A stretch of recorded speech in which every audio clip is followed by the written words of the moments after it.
Jeb Bush continues his call for a religious litmus test for Syrian refugees.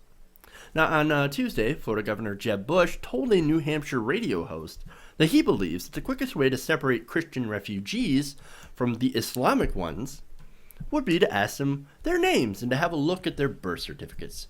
Let's listen to some of that interview. I do believe that in these cases, and I've used the example of Syrian Christians that are, but for the United States and but for the world community, they'll be slaughtered, beheaded, raped, pillaged because of their faith. I think we have a moral obligation to support them. Yeah. And you can tell when someone is a Christian in the Middle East. I can promise you that. It's by name, by their, where they're born, their birth certificates. There are ample means by which to know this. And I think we have an obligation to take some refugees, but after a thorough review of the policies that appear to me to be pretty lax. Oh, there are plenty of ways to tell whether or not they're a Christian. They could have a halo or something, or maybe they could be white like Jesus or Santa Claus. Ridiculous. Now, he says, I could promise you that. By name. Where they're born. Their birth certificates. As I said, there are ample means. Right. Okay. So, birth certificates. Let's get on to that for a second here.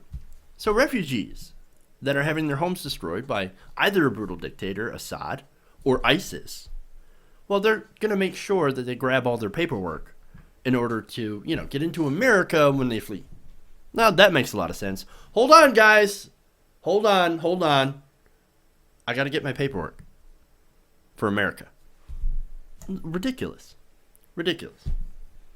These people are running for their lives from a brutal dictator or ISIS. You don't want to be caught in between either of those groups. And now you've got Russia that's bombing the area as well. So, and they're bombing a lot of anti-Assad forces that aren't ISIS. There's a bit of a problem here. In that situation, you're not going to stop to see if you have your correct paperwork to get into America and to make sure that you make Jeb Bush feel a little bit safer. No, you're going to get the fuck out of there.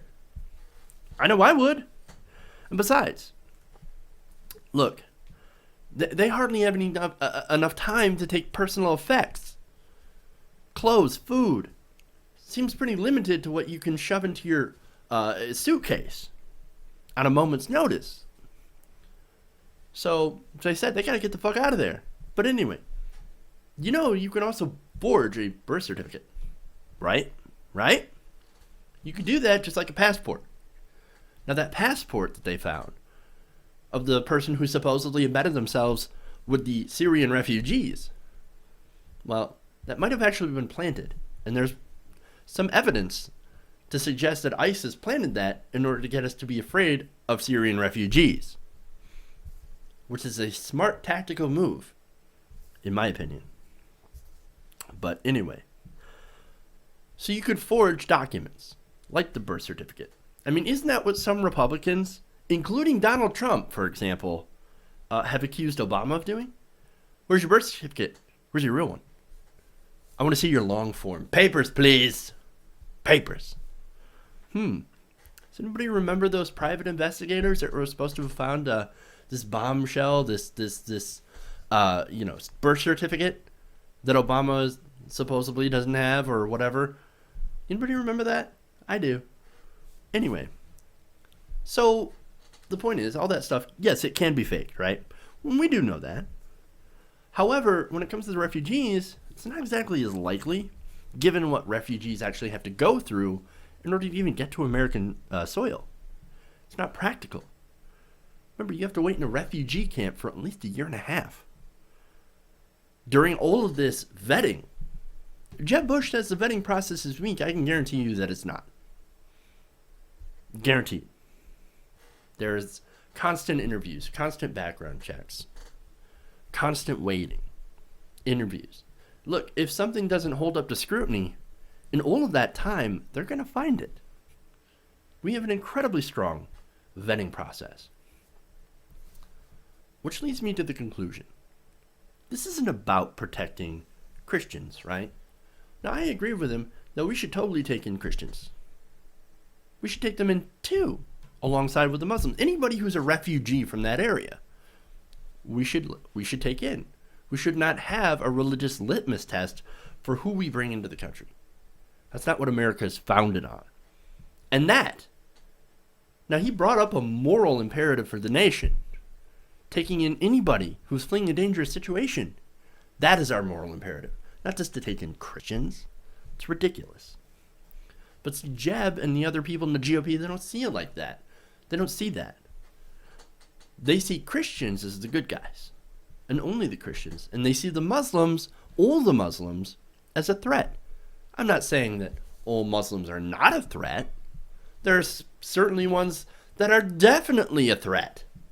Those are the ones called ISIS, Al-Qaeda, Al-Nusra, all those different Al groups. Not Al Gore, but Al other groups, right? Those are the threat. The refugees are not, and I've got stats on that. But first, we know Islamic terrorism, threat, right? However, none of the Paris attackers were refugees. The refugees, not a threat, right? And besides, of all the refugees that we've taken in since 9/11, right, only 2 were ever arrested in connection to a terror plot. You know how many we took in? It's nearly 800,000 refugees. And we've already taken in 2,000 Syrian refugees. Remember, this war has been going on for years. And I'm sure these Syrian refugees came here as soon as the fighting started. They wanted to get the hell out of there. And they've been waiting. Only now some of them are getting settled. Our vetting process is incredibly strong.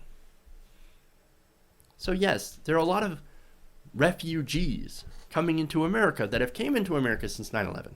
We didn't have a problem with them. And yes, even some of those are from the Middle East. But no, please, continue fear-mongering about the Muslims. Please continue, Jeb. You must appease your racist base. I'm not saying we shouldn't take terrorism seriously. We should definitely take terrorism seriously. And we should definitely take or have a good system of vetting. And guess what? We already have it. All the research I've done shows that America has the most stringent vetting process for refugees in the world. France didn't have a good vetting system. We do. We've got the best in the world. And so we should keep that system in place and keep doing what we're doing. We should vet the refugees. We shouldn't just turn them away. And we can take these refugees, we can vet them, and we can bring the refugees into this country without having to do some sort of ridiculous religious litmus test just to get in. Let's do the right thing.